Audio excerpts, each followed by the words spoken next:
Hello everyone, welcome to my YouTube channel. आप सभी का स्वागत है हमारे आज के इस वीडियो में। और फ्रेंड्स, आज का ये वीडियो बहुत इंपॉर्टेंट रहेगा उन सभी एस्पायरेंट के लिए जो रेलवे में स्पेशली ग्रुप डी के लिए वेट कर रहे हैं और ग्रुप डी की नई वैकेंसी के लिए प्रिपरेशन कर रहे हैं। आज के इस वीडियो में हम डिटेल में डिस्कस करेंगे। एक ऑफिशियल नोटिस यहाँ पर रेलवे की तरफ से जारी हुआ है जिसमें ग्रुप डी के बारे में बहुत अच्छी न्यूज़ है उन सभी लोगों के लिए जो ऑलरेडी ग्रुप डी में जॉब कर रहे हैं या फिर जो ग्रुप डी के लिए प्रिपरेशन कर रहे हैं। वीडियो को बिना स्किप किए एंड तक प्लीज़ देख लेना, आपको इन्फॉर्मेशन मिल जाएगी। साथ ही अगर आप लोगों ने अभी तक चैनल को सब्सक्राइब नहीं किया है तो चैनल को सब्सक्राइब करके बेल आइकन को प्रेस करना ना भूलें।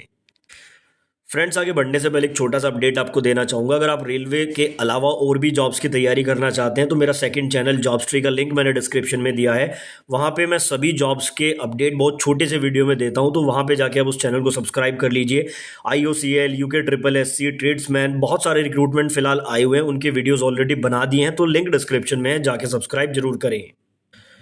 तो देखो, आप लोगों को पता है अभी कुछ दिन पहले जो है एक इंटरनल नोटिस सामने आया था RPF की वैकेंसी को लेकर, जिसमें एक कमेटी का गठन किया गया था और ये कहा गया था कि 16 अक्टूबर 2023 तक रिपोर्ट सबमिट करनी है और इस बार जो RPF का एग्जाम है वो RRB के द्वारा कंडक्ट कराया जाएगा। इंटरनल नोटिस सामने आया था, उसके बाद से बहुत ज़्यादा उम्मीद इस बात की बढ़ गई कि RPF की वैकेंसी आपको जनवरी यानी कि नए साल में या इलेक्शन से पहले देखने को मिल सकती है।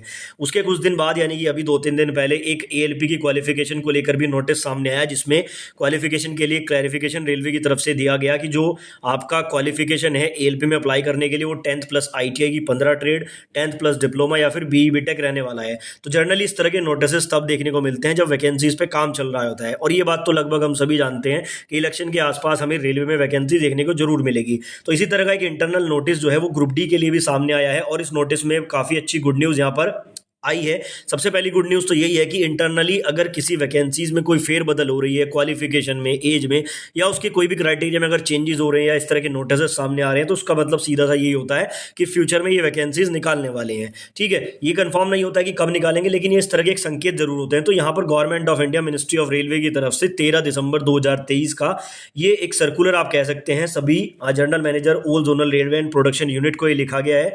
सब्जेक्ट में बताया गया है induction of track maintainer, assistant depot store and house keeping assistant into other department.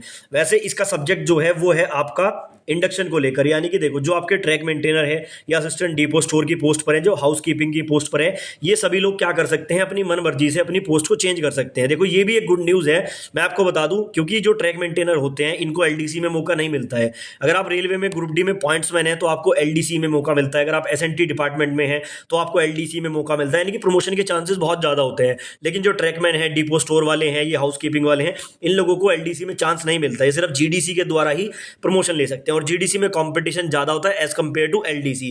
तो यहाँ पर बेसिकली रेलवे ने एक रूल के बारे में यहाँ पे बताया है कि जो ट्रैक मेंटेनर है, असिस्टेंट डिपो स्टोर है या हाउस कीपिंग वाले जो स्टाफ है, वो अपनी पोस्ट को चेंज कर सकते हैं अपनी मर्जी से, और इसके लिए कोई एग्जाम वगैरह नहीं देना है आपको। सिंपली एक फॉर्म आपको मिलेगा, वो आपको अप्लाई करना है, यानी कि एक तरह से एक रिक्वेस्ट आपको लगानी है और आपकी पोस्ट चेंज हो जाएगी। लेकिन इसके लिए एक कंडीशन भी है कि कम से कम 8 साल की सर्विस आप रेलवे में कर चुके हो, यानी कि अगर कोई ट्रैकमैन अभी ज्वाइन हुआ है तो वो 8 साल के बाद अपनी पोस्ट को चेंज कर सकता है अपनी मर्जी से। तो ये नोटिस इसके रिगार्डिंग है। तो दो गुड न्यूज यहां से निकलती है। पहली तो यही है कि अब जो ट्रैक मेंटेनर है वो अपनी मर्जी से अपनी पोस्ट को चेंज कर सकते हैं। हालांकि देखो, हर चीज़ के कुछ सही परिणाम भी होते हैं, कुछ गलत भी होते हैं। यहाँ पे अगर आप पोस्ट चेंज करोगे तो आपकी लेवल जो है डाउन हो जाएगा। 8 साल बाद अगर लेवल 2 में जाते हो या आपका ग्रेड पे हाई हो जाता है, तो अगर आप दोबारा से पोस्ट चेंज करोगे तो आप सीधा सा लेवल 1 के 1800 ग्रेड पे में आ जाओगे। तो ये कुछ डिमेरिट्स भी हैं, लेकिन कहीं ना कहीं कुछ लोग जो ट्रैकमैन के कारण जॉब छोड़ते हैं, अब वो 8 साल की मिनिमम सर्विस देकर अपनी पोस्ट को चेंज कर सकते हैं। तो ये यहाँ पर बड़ी न्यूज़ है।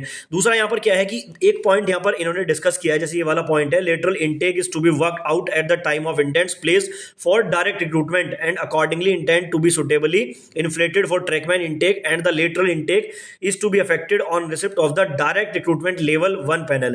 यहाँ पे डायरेक्ट रिक्रूटमेंट की बात भी हो रही है। देखो, इन्होंने ये इंटेक की जो बात कही है कि लेटरल इंटेक आप ले सकते हैं, और इन्होंने क्या कहा है कि ये लेटरल इंटेक जो है डायरेक्ट रिक्रूटमेंट के जब वैकेंसी आएगी उस दौरान भी इसका पूरा डाटा जारी किया जाए। मतलब कि आप लोग समझिए, ये क्या करेंगे, जब नई वैकेंसी इनको निकालनी होगी उससे पहले ये इनकी पोस्ट को चेंज कर देंगे। उससे क्या होगा कि जो ट्रैकमैन की पोस्ट खाली होंगी वो आपकी डायरेक्ट रिक्रूटमेंट में निकल कर आ जाएंगी। तो कहने का मतलब है कि इंटरनली कहीं ना कहीं वैकेंसीज की गणना या फिर आप कहीं वैकेंसीज की तैयारी तो यहाँ पर रेलवे में चल रही है। आप सिर्फ यहाँ पर इंतजार है कि कब यहाँ पर रेलवे की तरफ से ऑफिशियल नोटिस देखने को मिले। और मैं आपको एक चीज बता दूं, बहुत ज्यादा चांसेस अब बन रहे हैं, क्योंकि जैसे जैसे इलेक्शन नजदीक आ रहे हैं किसी भी दिन सडन नोटिस आपको देखने को मिल सकता है रेलवे की किसी भी वैकेंसी का।